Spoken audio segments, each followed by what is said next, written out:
So the 2020 Biennale journey was fantastic. We had many months of community engagements and interventions and installation, and then 10 days after opening to the public we had to close because of COVID-19, and things went in stasis. I was actually quite okay about it. I knew that something would shift, and I think that a lot of the artists and communities involved were pretty relaxed about it. A lot of these artists and communities come from remote parts of the world and are indigenous or people of colour, and I think that now that it's open again, it's got an extra 3 months. So I really do see it as quite a positive win-win in a way.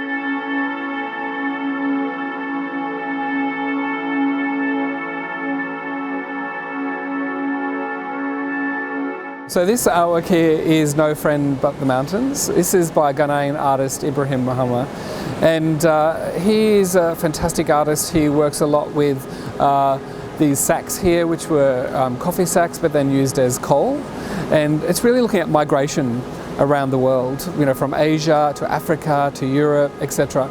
And I really love this work because it not only nods to the history of trade, but of course slavery as well, and labour, but it also kind of nods to the way in which that we can kind of walk inside, like it's almost like walking inside the belly of a beast, like in some whale, and it kind of cuddles you in a way. So I think it's also an act of healing to kind of reveal, all of this labour, all of this human labour in one space.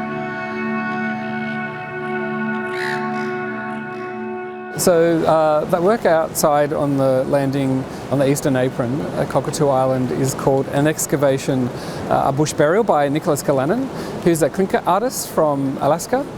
And I've been working quite a long time with Nicholas over the whole duration of the Biennale. He was one of the first artists that I invited to participate. And what it is, it's actually the silhouette of Captain Cook statue at Hyde Park, and it's an excavation. So what he's looking at is the ways in which, how deep does that history go, and how can we excavate and mine the kind of histories that are often invisible, that often people don't know about, that people maybe get a little bit prickly about, or they don't understand Black Lives Matter movement, or the kind of Indigenous Lives Matter movement, or even kind of the history wars. And I think these are very difficult issues to get your head around if you don't kind of understand it. But for Nicholas and his people, it's very important because Cook also went up to that part of the world as well. So we really do need to go beyond the kind of boundaries of Australian shores and look at the effects that colonisation has had on people internationally.